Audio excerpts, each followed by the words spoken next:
Hi. Hi. Deep breath, right? Here's my thought. Try it for 6 months. Okay? That's the take-home message. Do you remember the guy Bill who used to sit where Terry Rogers is right now? Yeah. Bill, the guy from Illinois, he was a tenor, remember? Yes. Yeah, he was a nice guy. He gave one of the first messages up here about stewardship the first year I was here. And I remember his story because it was so much like my story. I'm just gonna tell you my story. And I'll give you a recommendation. And if you don't like my recommendation, that's okay. I'm just gonna give my recommendation.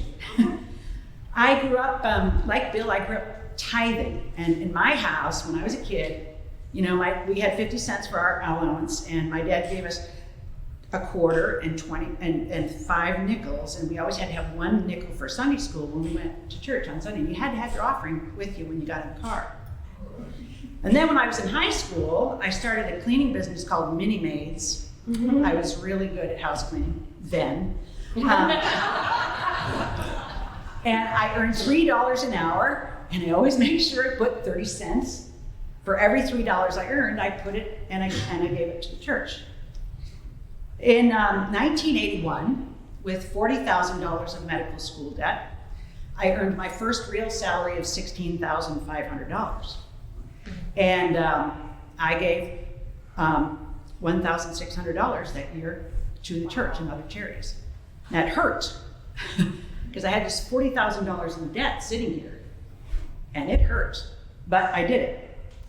And I just want to tell you that I found out that as my salary increased, it became harder and harder to write the check, right? Because there's more zeros and it just hurts.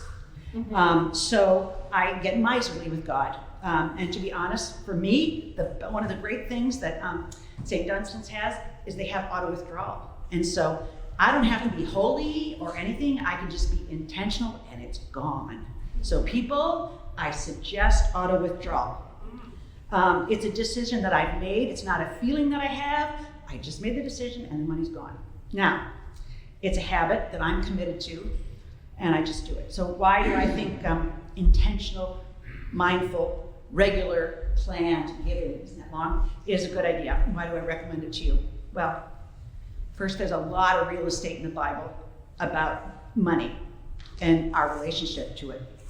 And it's one of the top topics that Jesus spoke about.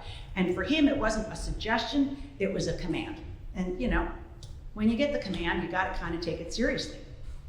There's a long tradition in Judaism and in Christianity, starting with Levitical laws, that required 1/10 of everything. You had a cow, 10 cows, you gave 1 cow. You had, 10 eggs, you gave 1 egg. I mean, it was very literal how they did things. So I don't think we have to do it quite that way. Secondly, I think giving money away keeps me a little less tight-fisted with God, It makes me go like this, which I hate to do. It's a bodily act of worship, which verifies that God is God and I'm not. And I would love the God job all the time. I keep trying to grab it.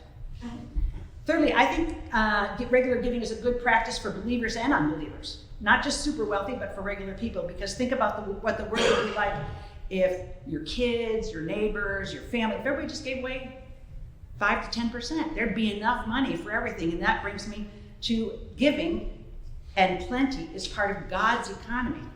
God gives everything to us over and over and over again. And we are made in his image.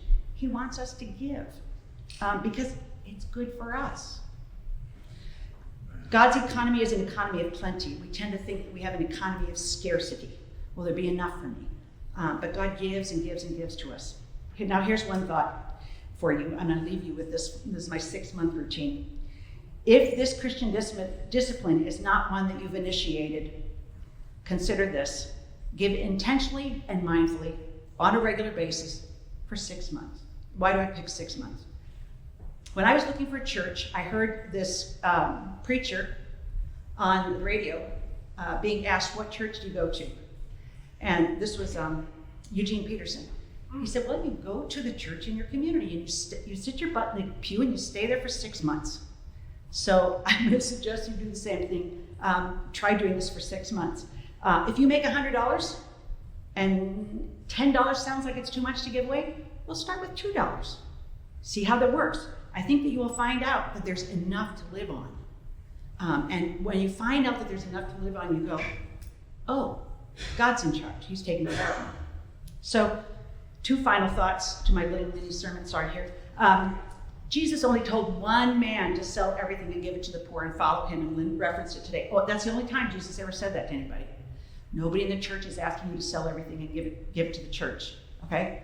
That's not what's being recommended. And remember that Jesus also was deeply, deeply touched by the widow who put in the tiniest amount of money into the donation box at the temple. That touched him. She gave from her heart.